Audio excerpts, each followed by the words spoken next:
Okay, when you are. Okay.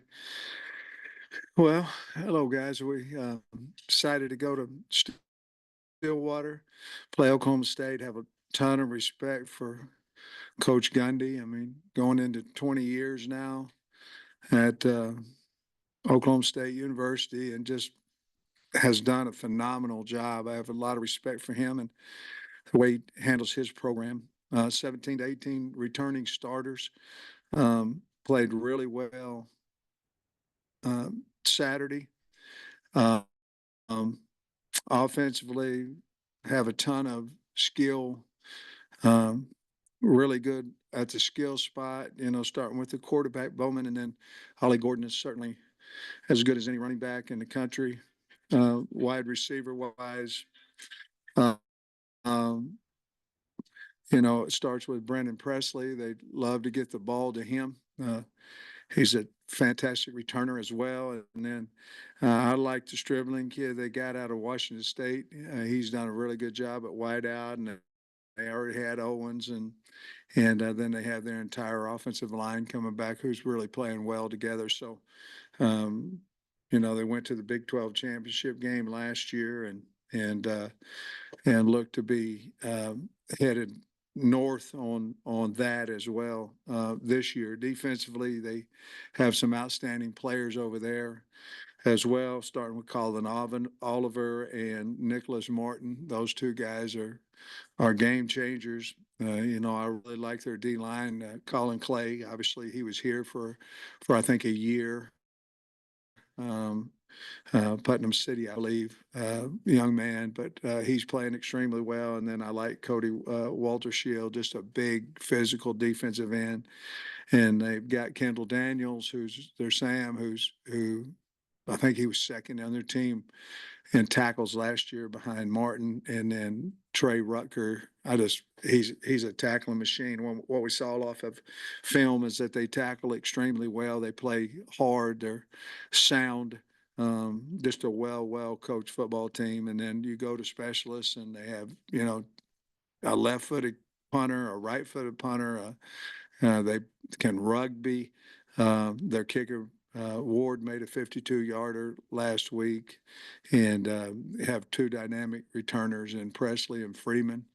I think Freeman transferred over from Oklahoma, but just a really solid football team. I know we're going to have to deal with a tight sideline and a very loud crowd. That's why all our kids came to play at Arkansas and in the SEC is for games like this, and we're really excited about it. Sam, have you had anybody simulate Ollie Gordon? And in a week like this in the season, how much physical work can you do to get ready to tackle this guy? Well, our tackling is something that we needed to get better just from our Thursday night game. So certainly on Saturday we had a tackling circuit, so that we're trying to address that. If they get him 2 or 3 yards, he's going to get 6 or 7. That's or more. But we're going to have to tackle him one-on-one, but we're going to have to get a lot of guys around the ball. So we're definitely understand how good he is. And the other thing too is they have some dynamic skill that are difficult to get on the ground as well. So our tackling is going to have to be better. We're making a big emphasis on that this week. Coach, Kyle Ramsey kicked the PATs down there the other night.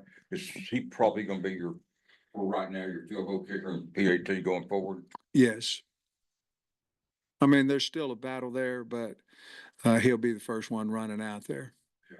And then 3 years ago, when you won 9 games, you didn't score in the second half against UAPB, and they also didn't shut them out. So how encouraging was it to score each time you had the ball, especially in the second half there? Because like I said, 3 years ago, you didn't score in the second half. How encouraging was that the other night? Well, I think this too. I think there's some things there.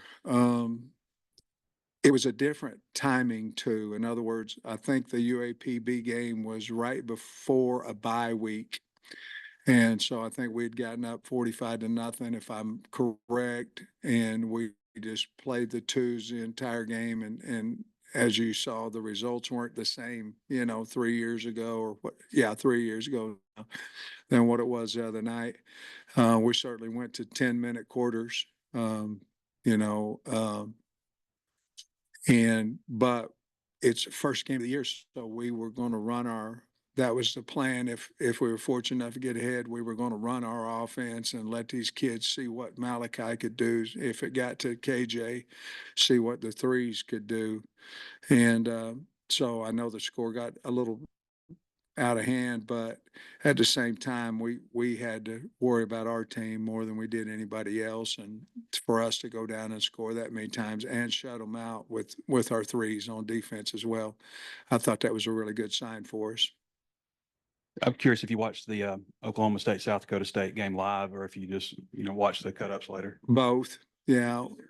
Any benefit? You don't get an all the opportunities to watch games, I guess, during the season. Is there any benefit to watching a game as it unfolds versus already kind of knowing what happens? Yeah, well, it was more about getting the benefit of the atmosphere and the juice of their team and how they play off their crowd and the speed. Watching games live, you can they came out and they went fast pace. Early. You don't necessarily, as you're watching cut-ups, get that feel. And so we certainly have to be ready for their fast-paced offense. They don't run it all the time, but we have to be ready for that. He opened the game with it.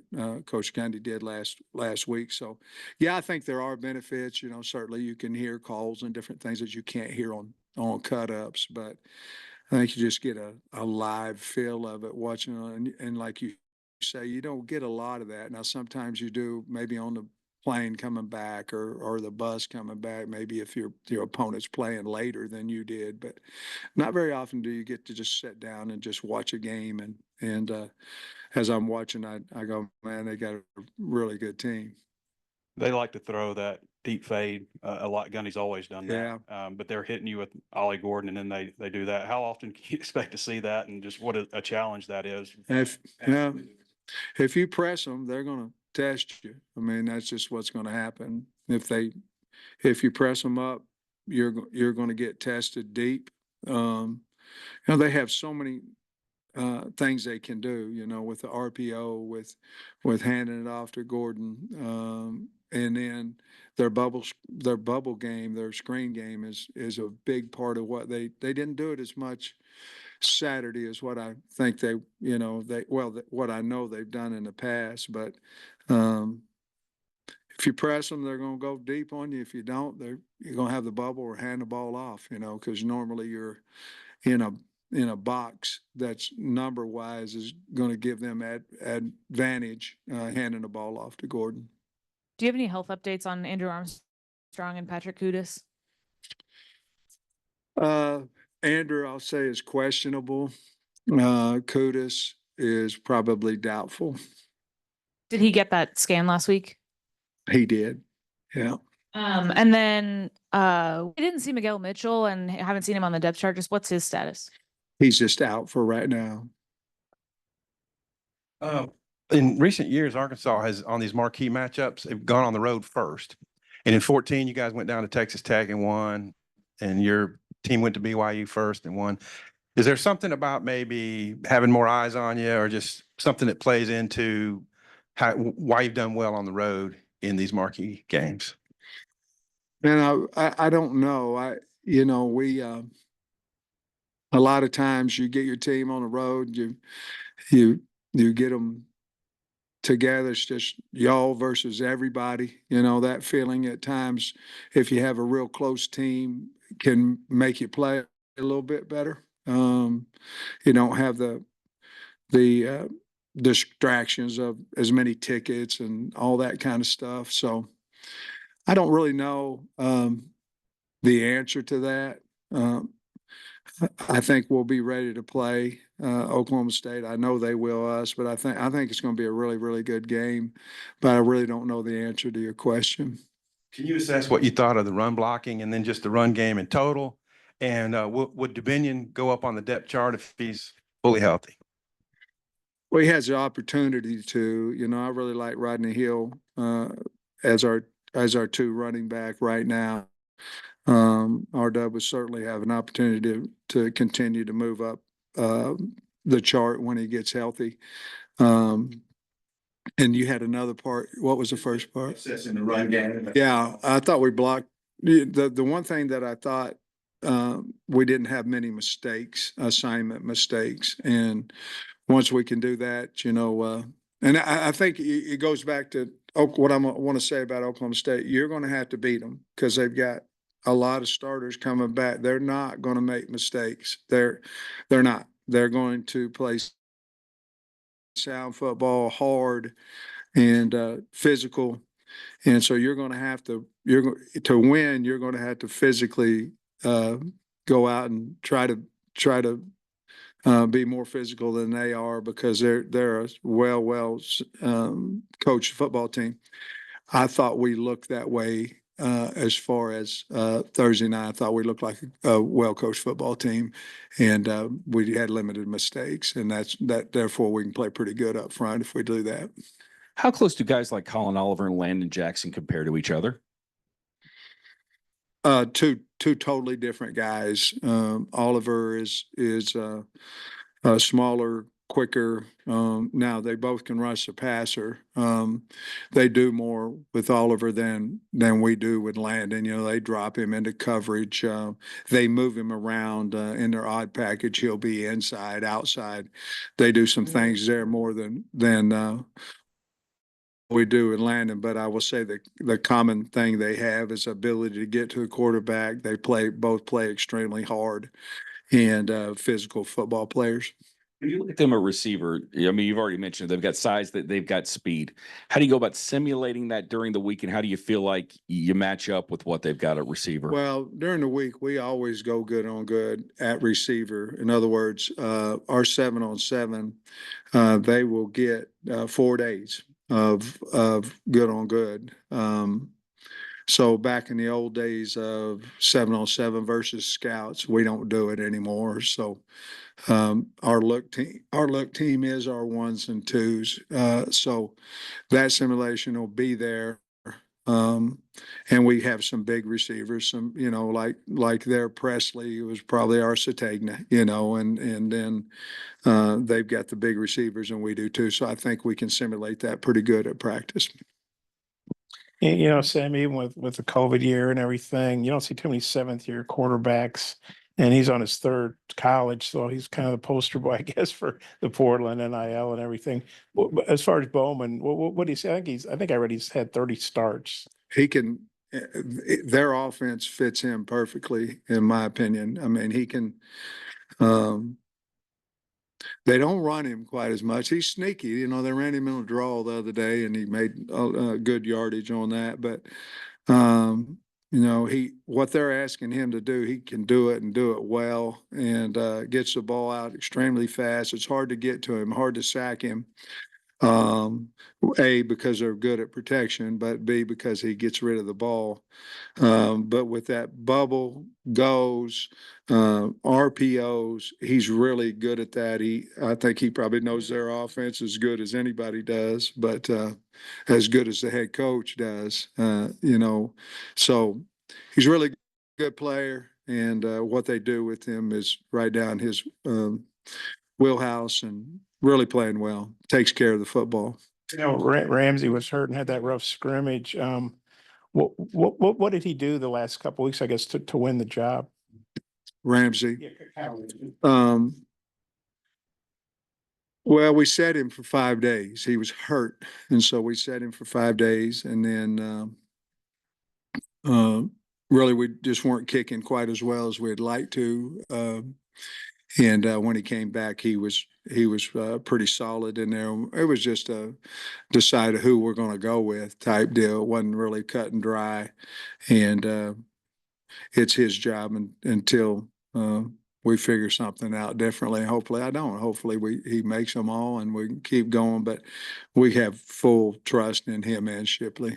You said the other day that you talk about the deal with Stein, which, I know he's not the quarterback or whatever, but just wondering what happened with him.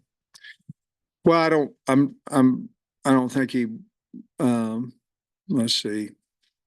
depth chart came out and he had lost half of his starting role. One was long snapper and the other one was short snapper.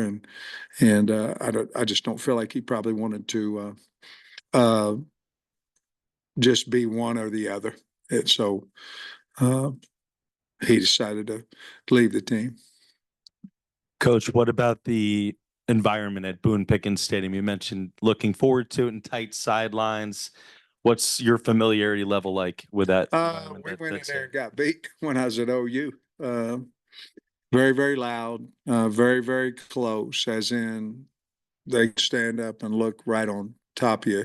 And we've talked to our coaching staff and our players about that well, because we can't let their fans be a distraction to us when we're trying to learn on the sidelines, trying to talk about the next series, whatever it may be. But it's extremely close. I think it's the closest one in the country, and extremely loud. I think they have 55,000, but it's a loud stadium. So we've talked about that, and crowd noise will be a huge part of this week's preparation, and we started that on Saturday. How do you feel about Taylor Green going to the game? He obviously had a pretty impressive opener. Oh, I think he's a really good player, and I'm excited to see him play on what might be considered a bigger stage. I think it's ABC, and excited to see him get out there along with his teammates and play. I think he'll be great. Hey, coach, you've talked a lot about their experience. Obviously, their offensive line's got 200 something starts throughout the two deep. Just what have you seen from them, and what kind of challenge do they present? Well, they have a really good coach too. I mean, I like their coach, and they play well together, and they're playing seven guys. I mean, they got a couple tackles in the portal that are giving them some depth and possibly might start for them. But they just, again, it's kind of what they do that they do very, very well. And you just don't see mistakes. But they are a very physical group.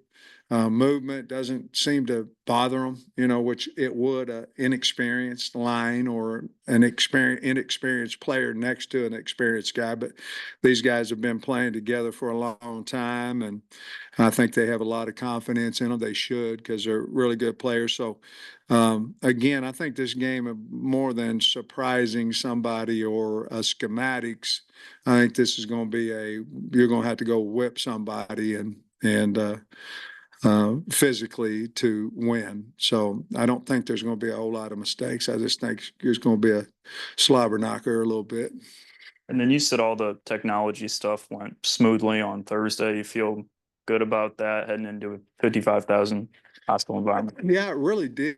And I think our coaches really enjoyed the iPads, the watching the game. I know Bobby and those guys back there, we talked about it on Friday, how much usage we got out of it. And I think both the helmet communication and the iPad watching the video went super well for us technically, as well as us getting information to our kids through it. I think the only time you and Gundy would have overlapped in the Big 12 together was when you were at Kansas, but I don't think you guys played. You ever cross paths with him, play any games against Oklahoma State when you were coaching, or anybody on their staff? Man, I don't think so. I always get a kick out of listening to Coach Gundy's press conferences, because he's blunt and to the point, and he is who he is. So I have a lot of respect for that. And he catches a little heat for it. No, I don't think he much cares. I think he just is who he is. So I've always had respect for him as a man. But then you go and you watch his teams play, and they're always prepared, and they play hard as hell, and a lot of fun to watch. You never had any kind of conversation or anything? Not that I can remember that had any. Mm-hmm. I know his brother Cal as well. I know his brother Cal. So anything from watching the film that jumped out to you that maybe you didn't see during the game, that I don't know, maybe a guy help himself for playing time? Maybe a little bit more on special teams. Alex Sanford played really well. Dallas Young made a great play on a special team. Yeah, Larry Worth. Excuse me. Dix, Stephen Dix, he played better than what maybe even I thought he might. I'm talking about in space. Made some good tackles out there, but we played so many guys. I wasn't really disappointed in anybody. We probably got about what I thought we would out of the guys. My biggest thing was skill wise, we really did a good job of catching the football. I know we dropped one or two here or there, but some fantastic catches as well.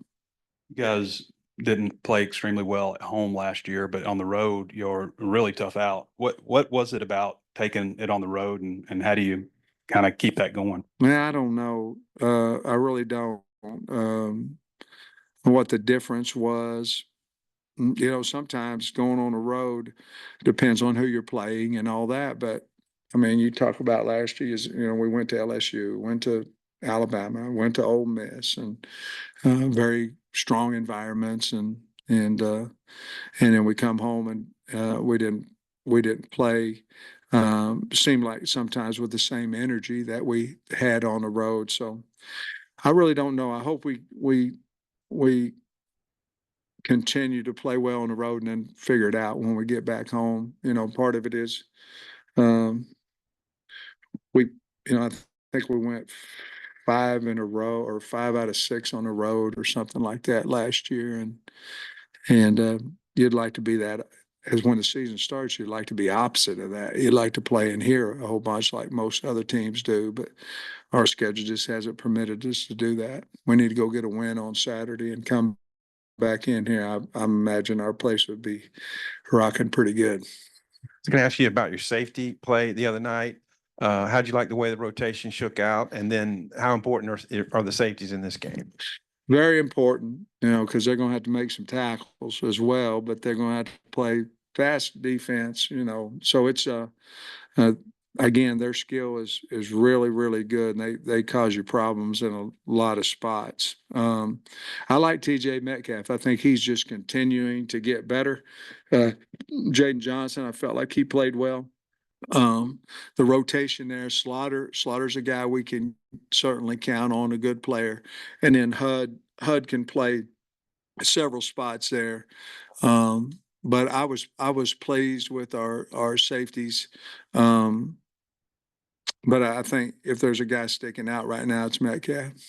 Okay. And then the cornerbacks, I think you played at least 5. Yeah. And did anybody earn more playing time, or were they all about like you thought? I don't know that we're changing where we were. I think, Obviously, Stewart, is in a battle there with Cuddy but Snoop played, with the threes when we got in there, and he had a nice man-to-man coverage there on a post route. I don't know. I think we feel better, about corner with Singletary, and so we'll see. But I imagine we'll start the same guys we did last week. I do like our depth there, though. Sam, Arkansas and Oklahoma State used to play a lot.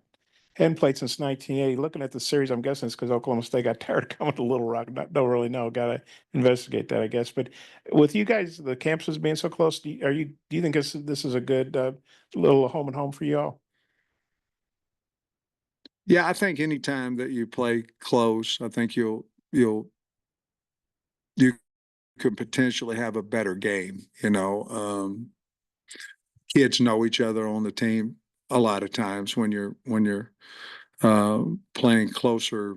I don't know if this is a rivalry because we haven't played them. But when you're playing closer competition, certainly if have to go on the road, it's a lot better to go, down to Stillwater than it is to Oregon. But there'll be some familiar guys on both sides. The kids will know each other. And the closer you can stay with away games is always a little bit better just because of travel and the time you get home. We know Travis was on the sidelines, which was different than last year. What led to that? I just think it worked. Well, he asked if he could go down there, and with the new technology, and he can see what's going on. And I think he's more comfortable with, he's got good energy, so I think he wanted to bring that on the sidelines, and obviously it was just one game and all that, but it all worked out well. And I think he's going to do the same this weekend as well. And one more, the offensive line very dominant last week. I mean, everybody was pretty dominant, but now a bigger task against Oklahoma State. What are you expecting from the offensive line? And if they could have a really good game after, the struggles of last year, how big would that be in boosting confidence? I mean, there was 4 of the 5 that, out there on the field that were playing last year, or that played Thursday night, that didn't play for us last year. So I don't know that it's not the same O-line, even the same personnel, to be honest with you. The game Thursday, you really can't, there's really not a lot you can put into the results of that, because we're not going to, no disrespect, we're not going to play anybody like that, the rest of the year. But only thing you can do is did we play hard? Did we play smart? And did we play physical? And did we want to score every time? Did we want to shut them out? And so that's the results you got from it. The smart part of it, did we have a lot of MAs? We did not up front. We didn't have really pressure problems, but they didn't pressure us either. We're going to get pressured Saturday. I mean, there's no doubt in my mind. They're going to see if we can protect. But for what the game was, I thought we played smart and we played physical, and that's the expectation when we go into Stillwater. I like our line. We haven't been tested. We'll find out a lot more about them on Saturday. Y'all were already up quite handily when it happened, but just how do you think Taylor looked in the 2 minute, especially in that final drive? Yeah, I really wanted to get to that. I was talking to Bobby, and I said, hey, it was second down. I think but they had a timeout left. So I didn't think it would hurt us to use a timeout. So they ran the ball on second down.